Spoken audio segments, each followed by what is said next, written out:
Tinotenda Mwari una masimba ose, Jehovha musiki wedenga nenyika negungwa nezvose zviri mukati mazvo. Jehovha Mwari unozvifukidza nechiedza chokupenya kwezuva. Jehovha Mwari usina kubvumira kuonekwa chiso chake navatadzi vanogara panyika. Jehovha Mwari akauya akavanda mumutumbi wemunhu waidaidzwa zita rokuti Jesu Kristu, kuti abvise vanhu pazvivi napakutapwa nenyika, kuti vanhu kana vafa mweya werege kuenda kuigehena nokuda kwechivi changa chaitwa nababa vedu Adhamu, chakateverana nedzinza kusvika parudzi rwanhasi. Afrika yedu ndiye Jehovha Mwari watigere pamberi pake zvino. Anoda kuti iwe neni tisimutse mwoyo yedu timutendere kuti atishandise kana kuti agare matiri. Kana agara matiri toita kuda kwake, hatichaiti kuda kwedu. Asi chinangwa chikuru ndechekuti kana chabva pane ino nyika, mweya yedu irege kuiswa muigehena asi iswe muparadhaisi. Afrika yedu Jehovha Mwari uyu haana kutanga nhasi kudzikinura rudzi kana kuronga nzira yekuti vanhu varege kurarama vachiita kuda kwenyika. Akazvironga kare kare pachirongwa chokutanga, nekuti kudenga kwakaitiwa matare matatu. Pakatangwa kuitiwa plan inonzi plan of creation, pachisikwa munhu nemufananidzo waMwari kuti munhu ade Mwari amunamate. Kwapera plan of creation, Jehovha Mwari akataura nemwanakomana wake Jesu Kristu akati, kunyari tasika munhu nemufananidzo wedu, patichamupfekedza tende rekuti anzi munhu ari munyama achatadziswa navakaipa. Nokuti kupanduka kana kuti kumukira kwakaita Satani Jehovha Mwari hazvina kungouya mysterious kana kuti kungomuka zvatoitika, zvaitozikamwa kudenga kuti zvichaitika, kuti Lucifer uchapandukira Jehovha Mwari, uchaedza kuronga imwe hurumende kudenga inomukira Jehovha Mwari. Zvikanzi alright, kana zvikadaro tichaita sei? Zvikana zvaita tichaita plan of redemption.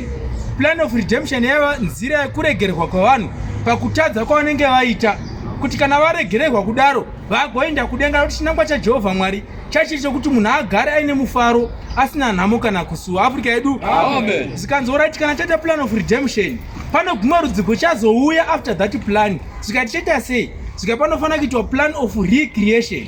Zvika plan of recreation ndeyekuti kana Jesu zvanenge abva panyika, tichazotuma mumwe wedu pautatu hwekupedzisira achandosvika kudzidzisa vanhu rinenge riri shoko. Asi mushoko umomo anenge ari munhu. Mumunhu umomo ndo munenge muna Jehovha Mwari Baba, Mwari Mwanakomana naMweya Mutsvene. Afrika yedu ndosaka muchiona muranda waMwari pomwe zvaAfrica anotaura zvakavanzika zvisingagoni kunzwisiswa nemasaindisti, zvisingagoni kunzwisisa nevanhu vanoti vakastada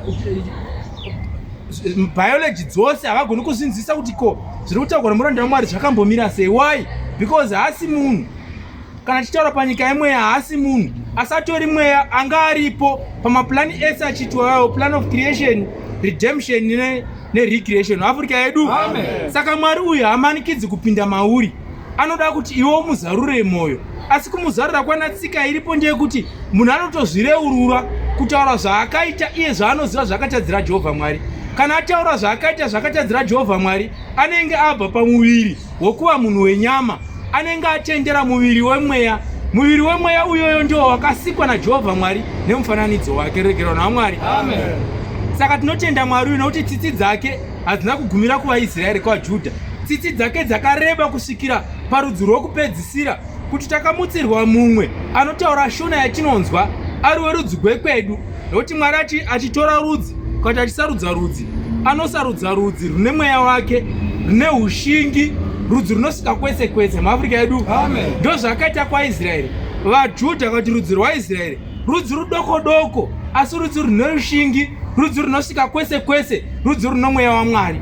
Nokuti pakuverenga history yekunamata kwose, Mwari akataurwa naye munyika mbiri bedzi, Israeri neZimbabwe. Afrika yedu kwaIsraeri vanhu Mozisi aindotaura naJehovha Mwari chiso nechiso, oudzwa kuti ndanoita zvakati zvikati. Dzimwe nguva Mozisi achitombononoka kudzoka, atozwa kuti kwana Aroni atomba chifananidzo kuti azvichida Mozisi akatofa. Afrika yedu ndiye Jehovha Mwari aitaurwa naye kumabwe adziva nanachaminuka wakati mashiripiti akarovera mbambo paruware padombo. Jehovha akangotaurwa naye panzvimbo mbiri panyika mbiri bedzi, kusika kubva pakuwamba kwenyika kusvika nhasi nyika ichizoguma. Afrika yedu asi mazuva nekupedzisira taita rombo rakanakisisa kupfuura. Takatirwa nyasha dzakanyanyisa kupfuura vakatanga kunamata Mwari Afrika yedu. Noti Mwari paakauya muZimbabwe Africa, muCentral Africa, akauya kuimba yekwamwazha. Mumwana anga azvarwa namai Saramina, zita rake ainzi Mugovera. Mwana wa Mugovera zita rake achinzi Mamvura Afrika yedu. Nokuti Jesu Kristu achisiya chitsvambe ichi akachitsanangura asi achiri chirabwe, achivatuma kundovagadzirira Pasika yekupedzisira yavo nevadzidzi panyika. Akati endai muchaona murume akatakura chirongo chemvura, mumuti Ishe ati undigadzirire, ipapo ndizogarapo, ndoda kudya chirayiro nevadzidzi vangu Afrika yedu. Murume uyu anambobvunza kuti what is who is Jesus Christ, akangotenda zvangadi, aidudzira kuti Paul mwazvo Afrika ndo chirayiro, kuti ndo muna mamvura, ndo munogara Jesu, ndo mamvura, ndo muno upenyu, ndo muchagara Jesu kusvikira, ndo chirayiro chokupedzisira kusvika nyika ichiguma chatinopuwa namamvura ari muchirongo chinova Jesu Kristu, wakatumwa kubva kudenga achiburuka achibva kuna baba wake, akasiya chitsvambe kuna Paul mwazvo Afrika, akati chitanda ndiche chichitora utevere upese basa randasiya Afrika yedu. Saka iyi nzira yekunamata Mwari ndokumbira, nzira yekunamata Mwari hatina kuzisarudzira Afrika yedu. Ndonga nguva yangu idoko ndatarirawo nguva hatina kuzisarudzira kunamata Mwari, nokuti zvakatomboitika panguva yekwaIsraeri. Vakati Mozisi uyu zvatinonamata naye hatizviwisisi, asi vaigutsikana kuti Mozisi akatumwa naMwari. Vakati zvamozisi hatichazviwisisi. Ndobva vakamukira Mozisi.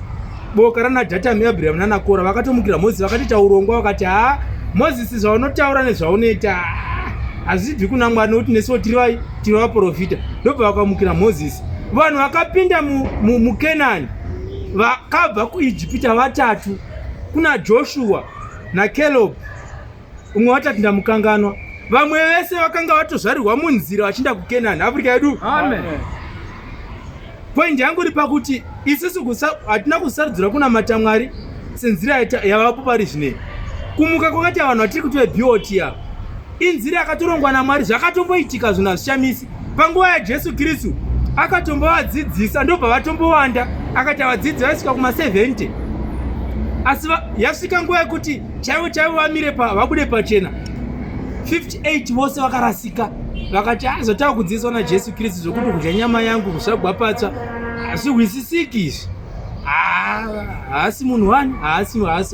Ndobva vakamusiya. Ndobva Jesu akasara navadzidzi 12 akatovaudza akati ndinokutumai pakati pemapere nemhume anoparadza, asi musatora tsvimbo kana bakatwa, musatora mari musamomwe dzenyu, nokuti Ishe achakuchengetai. Pamune masvika muchivadzidzisa vanenge varamba kugamuchira shoko renyu, mubvise guruva retsoka dzenyu, muti tanga tave nerugare rwemwoyo wenyu mukaramba kugamuchira, tava kupfuurira Afrika yedu. Jehovha akatungamira akaenda navo. Saini yanga iripo ndeyekuti zvavari kuita havasi kuzviita nenjere dzavo, vari kuzviita vachitungamirirwa naMwari. Jehovha avatuma ariye mutungamiri pane zvose zvavangada nezvavangatsvaka kuti zvivafadze Afrika yedu. Panguva ine yaPaul mwazvo Afrika, panguva yaJesu yeyo, vamwe vakatomboteera vakawanda chaizvo vachida kunzwa shoko raMwari. Ndobva Jesu akavapa zvokudya, dzanga zviri zvingwa 5 nehove 2. Jesu akati uyai kunoti zviteuro, ndobva zvikawanda vakadya vakaguta. Saka vamwe vakazongoteera kwavati takazodya vhiki yapera takadya, makasaririra. Ndobva vazouya vakawandisa, zvikanzi mudzidzisi vauya, zvikanzi vainga kudya Afrika yedu. Panguva yaPaul mwazvo Afrika pane vakauya muno muchechi, ivo vakauya vane mazita akanyorwa mubhuku yeupenyu, havabudi chero zvikaita sei. Ndo vamunoona chero pachechi anongopengereka, asi kupengereka kwake kune kuri mudirection yemurayiro waJehovha Mwari Afrika yedu. Vamwe vakati vauya muno muchechi umu, ndobva vauya vakatogarawo muchechi, ndobva zvazonzi ino mudzidzisi poitwa seiko, nokuti Jesu akambotaura kuti ava vanhu havana kuinga zvokudya here, nokuti nyika yakuguma. Ndobva kudenga kukataura zvikanzi no, kana muri pachechi uyu zvasisiri kuuya uyu nokuda kwokukura kwenyama miviri yake, musachinja churu. Zvakatagwa musa 28 February 2020 Afrika yedu. Vanhu vakati mwazha wemazona akura, atokura, hazvichateiti veta titotungamira tirisu tinoronga, hanzi vakatozvita administration. Nyamba yanga iri nzira yaMwari yekusarudza, nokuti kana Mwari achisarudza zvinotorwadza, nokuti dzimwe nguva anobvisa shamwari yake achiisa kurutivi rwusiru, zvokuti unotorwadziwa kuti asi ndindarasika. Nyamba inzira yekusarudza kwani? KwaMwari. Isu kusarudzwa kwatakaita kuti titevere chechi yeAfrican Apostolic Church ine ine chimiro chaiva nacho kubva kare nakare. Hakusi kuti akachenjera kana tinorava magwaro, asi mhosa iripo ndeyekuti mazita edu akanyorwa mubhuku yeupenyu. Saka kana zita rako bedzi riri mubhuku yeupenyu, unenge wabata roko nebenzi, haubvipo. Afrika yedu haubvipo. Zvinganetsa zvingadi, unongoramba uripo. Nokuti kana zviri zvematambudziko muchechi, isati nauya zopedze matambudziko muchechi. Kupedze matambudziko muchechi inyasha dzani dzaMwari, uye nekukumbira kwedu pamberi paJehovha Mwari, kuti Jehovha Mwari takatenda kutenda kwedu bedzi kuti mutumwa akatumwa nepamwe zvaAfrica ana Jesu maari. Izvozvo bedzi hauoni nhamo, kunyari iripo hauoni chi nhamo. Nokuti Mwari wedu ndiMwari wenherera, ndiMwari wevarombo, ndiMwari wechirikadzi.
Arriba,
Yesu anotitungamira, Yesu anotitungamira, wakatuma Paulo. Yesu anotitungamira, Yesu anotitungamira, Yesu anotitungamira, wakatuma Paulo. Yesu anotitungamira, Yesu anotitungamira, Yesu anotitungamira, wakatuma Paulo. Era, era, era, era, era, era, era, era, era, era, Baba uno era, era, Baba uno era, era, era, era, era, era, era, Baba uno era, era, Baba uno era, era, era, era, era, uno era, era, Baba uno era, era, Baba uno era, era, era,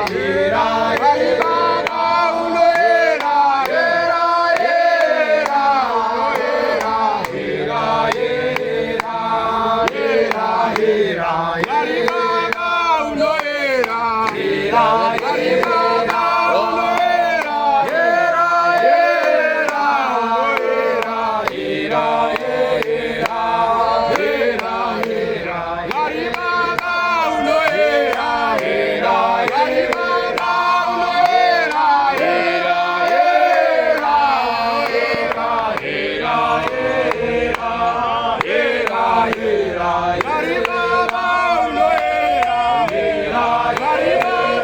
era,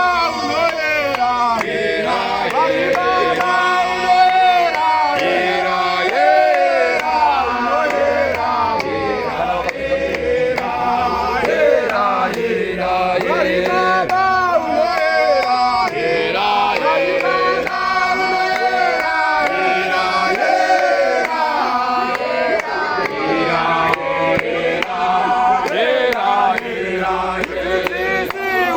uno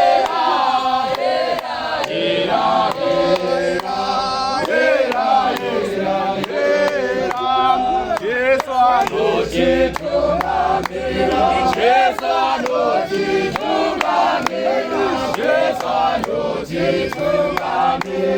wakatuma Paulo.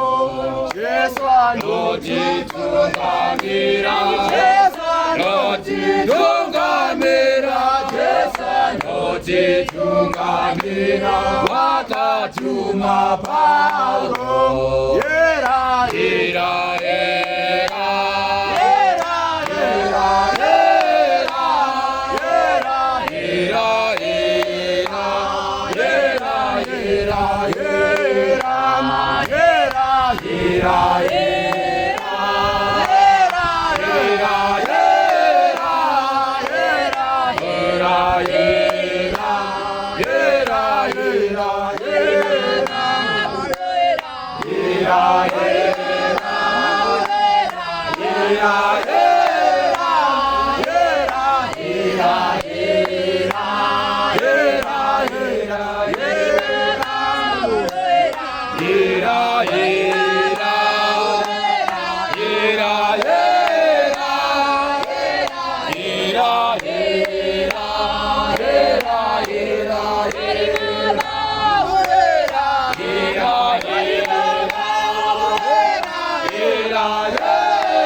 notitungamira, notitungamira, omega tose, notitungamira, notitungamira, notitungamira, omega tose, ira, ira, ira,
notitungamira,